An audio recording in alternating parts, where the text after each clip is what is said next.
Hello guys, आप सबका स्वागत है आपके अपने यूट्यूब MKD एकेडमिक स्टडी पर। तो आज हम आपको लोकतांत्रिक सरकार के मुख्य तत्व कराते हैं। चैप्टर नंबर 4 NCERT क्लास 6 का।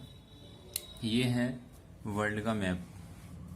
ये और यहाँ है दक्षिण अफ्रीका और ये है भारत का मैप है ये। ठीक है दोस्तों, तो ये बताया गया है कि दक्षिण अफ्रीका में कैसे किस जाति के लोग रहते हैं, कौन से, और वहाँ लोकतंत्र कैसे हुआ, कैसे मौजूद है, बना लोकतंत्र देश वो।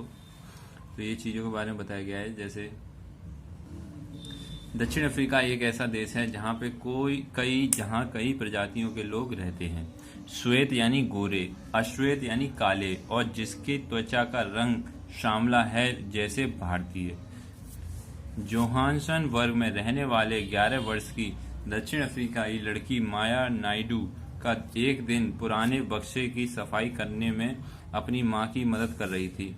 उसे एक रजिस्टर यानी स्क्रैप बुक जिसे कहते हैं स्क्रैप मिला, जो अखबार की कतरनों और तस्वीरों से भरा हुआ।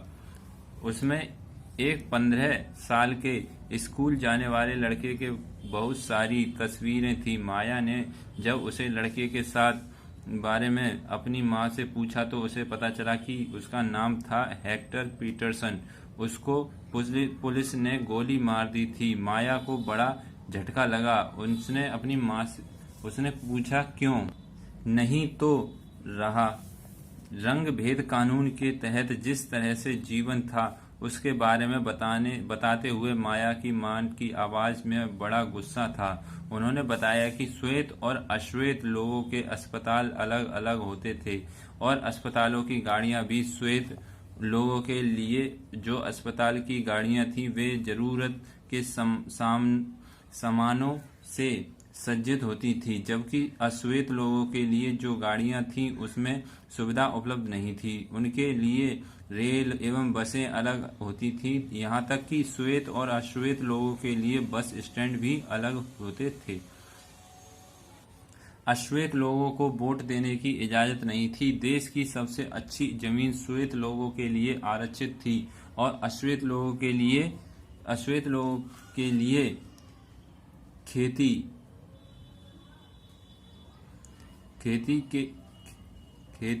सबसे घटिया जमीन मिलती थी। इससे पता चलता है कि अश्वेत लोगों एवं भारतीयों को श्वेत लोगों के बराबर नहीं माना जाता था।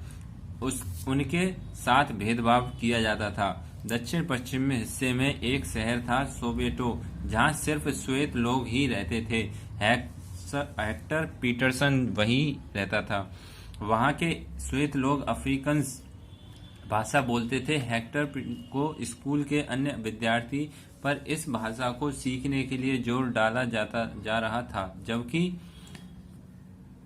जबकि वे अपनी भाषा जूलू सीखना चाहता था। हेक्टर अपने सहपाठियों के साथ मिलकर अफ्रीकांस सीखने का विरोध कर रहा था। दक्षिण अफ्रीका की पुलिस ने विरोध करने वाले इस लोगों को बड़ी बेरहमी से पीटा और भीड़ पर गोलियां बरसाईं। उसमें से एक गोली हेक्टर को लगी और वह मारा गया।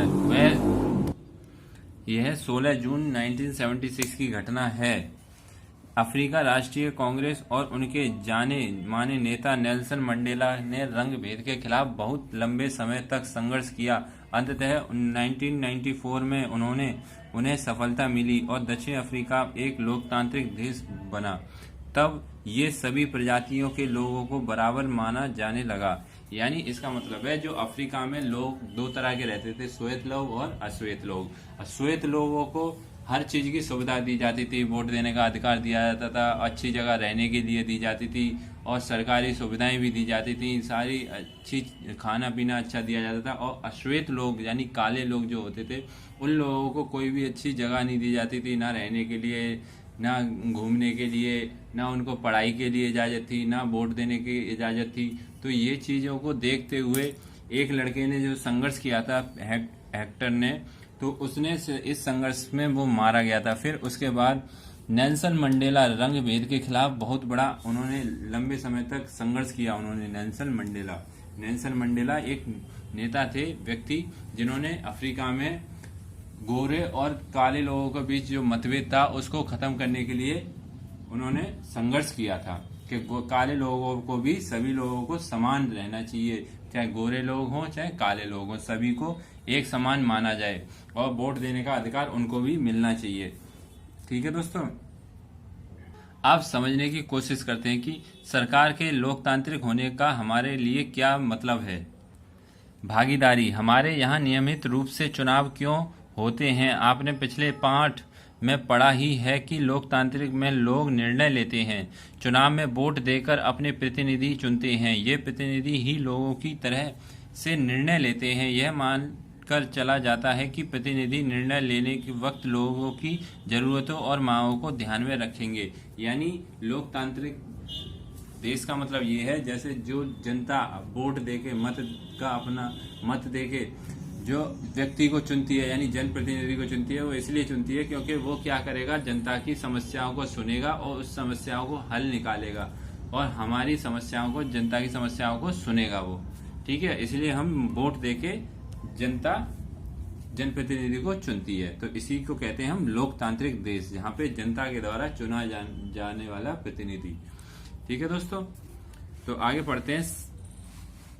सभी सरकारों को एक निश्चित समय के लिए चुना जाता है। भारत में यह अवधि 5 वर्ष की है। एक बार चुने जाने के बाद सरकार 5 वर्ष तक सत्ता में रहती है। सरकार का फिर से सत्ता में बने रहना तभी संभव है जब लोग उसे बार बार चुने। चुनाव का समय लोगों के लिए ही वह घड़ी है जब वे लोकतंत्र में अपनी ताकत को महसूस करते हैं।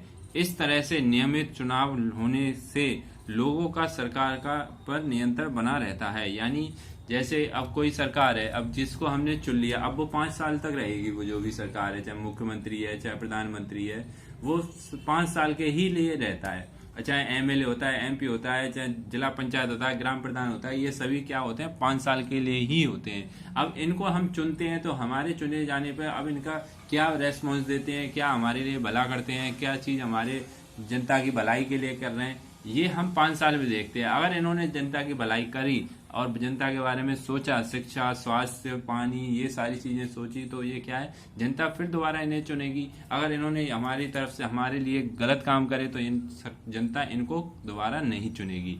यही है लोकतंत्र। यानी इसीलिए सरकार की सीमाएं बनाई गई हैं कि आपको 5 साल के लिए समय दिया जाता है। 5 साल तक अच्छा काम करेंगे तो जनता आपको फिर दोबारा चुनेगी। ये होती है लोकतंत्र में जनता की भागीदारी। चुनाव भागीदारी के अन्य तरीके। चुनाव 5 वर्ष में एक बार होते हैं। वोट देने के अलावा लोकतंत्र सरकार के निर्णयों और नीतियों में लोगों के भाग लेने के और भी कई तरीके हैं। लोग सरकार के कार्यों में रुचि लें और उसकी आलोचना कर के भी अपनी भागीदारी निभाते हैं। यानी लोग, जैसे मीडिया है, न्यूज चैनल वाले हैं, तो जनता उनकी बातों को बताती है, जनता बताती है, मीडिया के द्वारा अपनी बातों को रखती है कि हमें कौन जनप्रतिनिधि हमारा भला कर रहा है, कौन जनप्रतिनिधि नहीं भला कर रहा है, या कौन सी सरकार हमारे भले के लिए सोच रही है, या रोजगार, स्वास्थ्य के लिए क्या क्या सुविधाएं हमें दी हैं। तो वही चीजों को हम अपनी आलोचनाएं भी करते हैं और सरकार को बताते भी हैं कि आप ये सही काम कर रहे हो, ये गलत कर रहे हो। ये हम मीडिया के द्वारा बताते हैं, यानी पत्रकारों के द्वारा। अगस्त 2005 में जब एक खास सरकार ने बिजली का किराया बढ़ा दिया था तो लोगों ने अपना विरोध बहुत ही तीखे रूप में व्यक्त किया। तो लोगों ने जुलूस निकाले और हस्ताक्षर अभियान चलाए। सरकार ने अपने निर्णय के बचाव में तर्क दिए, लोगों को समझाने की कोशिश की, लेकिन अंततः उसे लोगों की मांग माननी पड़ी और बिजली के बढ़ाए गए दामों को घटाना पड़ा। सरकार को अपनी निर्णय बदलना पड़ा क्योंकि वह आम जनता के प्रति जिम्मेदार है। ऐसे कई तरीके हैं जिसके द्वारा लोग अपनी राय व्यक्त कर सकते हैं और सरकार को यह समझा सकते हैं कि उसे क्या कार्रवाई करनी चाहिए। इन तरीकों में धरने, जुलूस, हड़ताल, हस्ताक्षर अभियान आदि शामिल हैं। इनके जरिए जो बातें गलत हैं और न्याय संगत नहीं हैं उन्हें सामने लाया जाता है। इसका अर्थ है जैसे आपके भले के लिए कुछ नहीं हो रहा हो, बिजली के दाम बढ़ा दिए, सिलेंडर के दाम बढ़ा दिए, आपके रोड, गेहूं वगैरह जो चीज हमारी जरूरत की चीजें हैं उन पे हम जो सरकार दाम बढ़ा देती है कुछ ज़्यादा ही, हद से ज़्यादा, तो हम उस चीज़ को विरोध भी कर सकते हैं, हम उस चीज़ का जुलूस भी निकाल सकते हैं। तो हम शांतिपूर्वक उस चीज़ का विरोध करेंगे तो सरकार को झुकना ही पड़ता है, जो आपके विरोध जो काम होता है। अब देखो, अखबार, पत्रिका एवं टेलीविजन भी जनता से जुड़े मुद्दों और सरकारों की जिम्मेदारियों पर चर्चा करने में महत्वपूर्ण भूमिका निभाते हैं। जैसे मैंने अभी आपको बताया था कि यानी जनता की जो बात है वो मीडिया के या पत्रकार या अखबार के द्वारा ही रखी जाती है सरकार तक। जहां यह सच है कि लोकतंत्र लोगों को भागीदारी का मौका देता है, वहीं यह भी सच है कि सभी वर्ग के लोगों को यह मौका नहीं मिल पाता। लोगों के लिए भागीदारी का एक अन्य तरीका यह भी है कि वे आंदोलन करें जो सरकार और उसके काम करने के तौर तरीके को चुनौती दे। दलितों, आदिवासियों, अल्पसंख्यकों, महिलाओं, अन्य लोगों की भागीदारी अक्सर इन आंदोलनों के जरिए ही हो पाती है।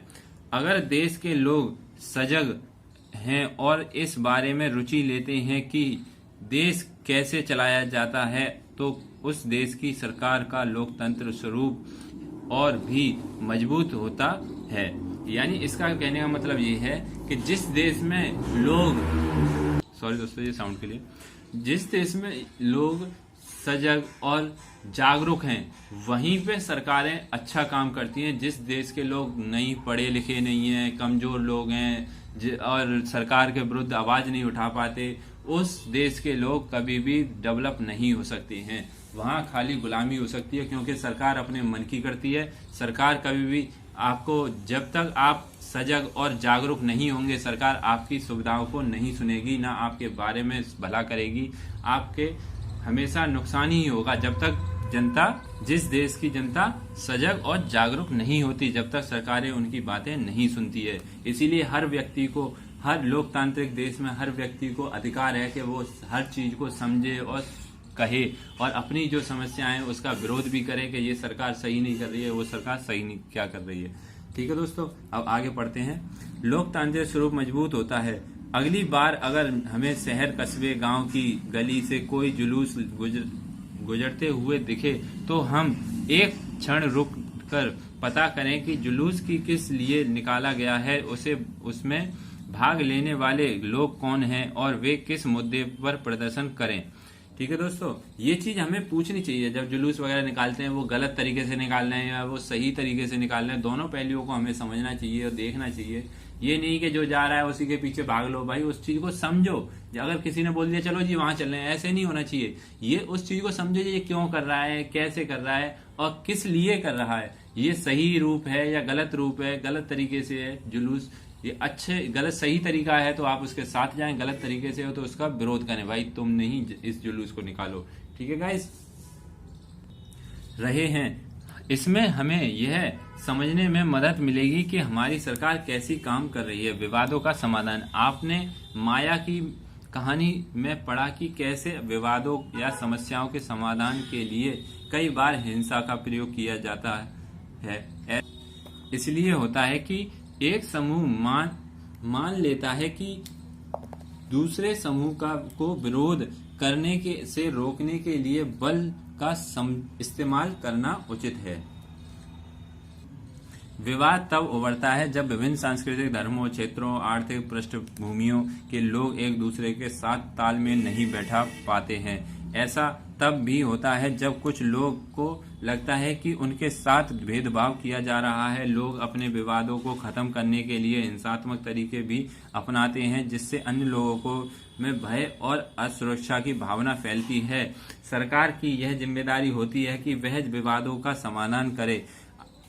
अपने समाज के कुछ विवादों के बारे में पढ़े और उसमें समझ के कि सरकार इनके समाधान में क्या भूमिका निभाती है। धार्मिक जुलूस और उत्सव कई बार समस्याओं का कारण बनते हैं। उदाहरण के लिए धार्मिक जुलूस किस रास्ते पर निकले यही कई बार विवाद का कारण बन जाता है। कई बार हिंसा भड़कने का खतरा रहता है।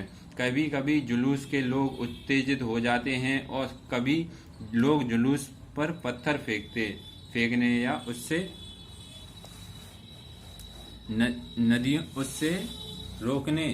रोकने की कोशिश कर सकते हैं। सरकार, खासकर पुलिस, ऐसे मौकों पर बहुत ही महत्वपूर्ण भूमिका निभाती है। पुलिस की जिम्मेदारी यह सुनिश्चित करने के लिए होती है कि आपस में टकराव की स्थिति न पैदा हो, हिंसा न भड़के। वह सभी पक्षों को एक जगह बिठाकर बात करवाती है ताकि विवाद का समाधान निकाल सके। यानी पुलिस की बहुत बड़ी जिम्मेदारी होती है, वाद विवाद ना हो, कहीं पे लड़ाई झगड़ा ना हो, किसी भी जुलूस में कोई भी लड़ाई ना हो, तो दोनों पक्षों को आराम से बिठाती है, बातचीत कराती है, समाधान निकालती है। पुलिस का बहुत बड़ा रोल होता है जीवन में, लोकतांत्रिक देश में कभी भी। भारतीय संविधान में बुनियादी नियम और कानून दिए गए हैं। ये कानून सरकार और लोगों के लिए हैं, सबको इनको मानना पड़ता है। विवादों का समाधान इन्हीं कानूनों के आधार पर होता है। नदियां भी कई बार विवाद का कारण बन जाती हैं। कुछ नदियां एक से अधिक राज्यों से होकर बहती हैं। जिन राज्यों से नदी गुजरती है उनके बीच में नदी के पानी का बंटवारे के विवाद का कारण बन जाता है। उदाहरण के लिए आपने कर्नाटक तमिलनाडु के बीच कावेरी नदी के पानी को लेकर चल रहे विवाद के बारे में सुना होगा। कर्नाटक के राजा सागर बांध में भरा हुआ पानी कई जिलों में सिंचाई के काम आता है। इस पानी में बेंगलुरु शहर की जरूरतें भी पूरी होती हैं। तमिलनाडु के मैटूर बांध में भरे हुए इसी नदी के पानी से राज्य के डेल्टा क्षेत्र में सिंचाई होती है। डेल्टा क्षेत्र का मतलब त्रिभुजाकार क्षेत्र में, उसमें सिंचाई होती है। देखो इस तरीके से नदियां निकलती हैं, तो ये तमिलनाडु कर्नाटक वगैरह में विवाद क्षेत्र होते हैं। दोनों बांध एक ही नदी पर बने हुए हैं। कर्नाटक का कृष्णा राजा सागर बांध कावेरी नदी के ऊपरी छोर पर है और तमिलनाडु का मैटूर बांध नदी के निचले छोर पर है। मैटूर बांध पानी तभी भरा जा सकता है जब कृष्णा राजा सागर बांध से पानी छोड़ा जाए। दोनों राज्यों को अपने लोगों की जरूरत के लिए भरपूर पानी चाहिए, जो नहीं मिल पाता। इससे विवाद उत्पन्न होता है तथा राष्ट्रीय सरकार को कदम उठाना पड़ता है ताकि दोनों राज्यों के लिए पानी का सही बंटवारा हो पाए। यानी जब दो राज्यों में विवाद होता है तो केंद्र सरकार ही दोनों राज्यों का समाधान करती है, कि विवाद जो होता है उसको समाधान करती है केंद्र सरकार। समानता और न्याय लोकतांत्रिक सरकार के मुख्य विचारों में से एक है उसका न्याय एवं समानता का प्रति वचनबद्ध होना। न्याय एवं समानता को एक दूसरे से अलग नहीं किया जा सकता है। इसका मतलब है सभी व्यक्ति को, सभी राज्यों को देश में न्याय समान रूप से मिलना चाहिए। ठीक है। अस्पृश्यता यानी छुआछूत की प्रथा पर अब कानून द्वारा रोक लगा दी गई है। पहले क्या होता था, छोटी जाति के लोग और बड़ी जाति के लोग, तो छोटी जाति के लोग बड़ी जाति के लोगों को छू देते थे। वो क्या कहते थे, ये तो छोटी जाति का, इसने हमें छू दिया तो हम अपवित्र हो गए।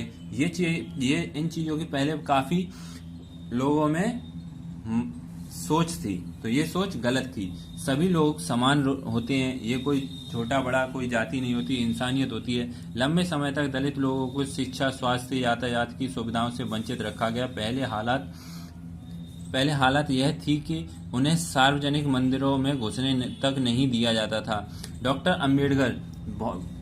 डॉक्टर भीमराव अंबेडकर जी बहुत ही हमारे लिए भगवान की तरह हैं, जिन्होंने छोटी जाति के लोगों को समानता दिलवाई और हर स्वास्थ्य, यातायात, शिक्षा, हर चीज का अधिकार दिलवाया, जिनके बारे में आपने पहले पढ़ा। और कई अन्य लोगों के जोर देकर कहा कि प्रथा अमानवीय है।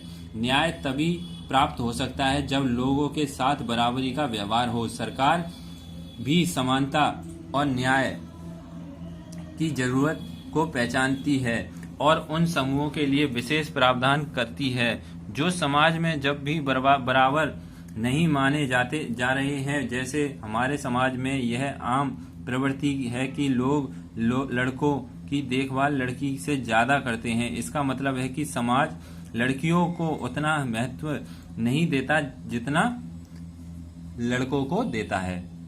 तो लोग दोस्तों पहले क्या सोच थी, कि लड़की को पढ़ना नहीं चाहिए, लड़की को ज्यादा पढ़ाना नहीं चाहिए और लड़की को खाली घर के काम करने चाहिए, लड़के को ज्यादा पढ़ाना चाहिए, हर चीज की सुविधा देनी चाहिए लड़के को, ये सोचें थी। यानी अब ये सोचें खत्म हो गई हैं। जब अम्बेडकर जी ने संविधान का निर्माण किया था, उस संविधान के निर्माण में हर व्यक्ति को समानता दी गई, शिक्षा का अधिकार भी दिया गया। लड़कों, यह धारणा गलत एवं अन्यायपूर्ण है। इसे दूर करने के लिए सरकार ने कुछ कदम उठाए। सरकार ने कुछ विशेष प्रावधान किए जिससे लड़कियां अपने साथ होने वाले अन्याय से छुटकारा पा सकें। उदाहरण स्वरूप सरकारी स्कूल और कॉलेजों में लड़कियों की फीस खत्म या कम करने का प्रावधान किया गया। तो ये चीजें थी जो काफी महत्वपूर्ण थी। जो लोकतंत्र देश में ये चीजें होनी जरूरी हैं। सभी लोगों को समान न्याय होना चाहिए, समान शिक्षा होनी चाहिए, समान अधिकार होनी चाहिए, समान रूप से रहना, उठना, बैठना, लड़के लड़कियों को हर चीज को, छोटी जाति बड़ी जाति, हर किसी को समान रूप से रहना चाहिए। लोकतांत्रिक देश का मतलब ये है। और जनता अपने द्वारा जनप्रतिनिधि को चुने और अपने कामों को उन जनप्रतिनिधियों के कामों को देखे, वो अच्छा कर रहा है, गलत कर रहा है, इन चीजों का विरोध भी करे, सराहना भी दे। तो ये चीज जनता के ऊपर है। इसको कहते हैं लोकतंत्र देश। ठीक है दोस्तों, अब नेक्स्ट क्लास में मिलेंगे। तो आप ज्यादा से ज्यादा पढ़ना, रीड करना, इसमें से ज्यादा से ज्यादा नोट्स बनाना, पॉइंट्स को निकाल के।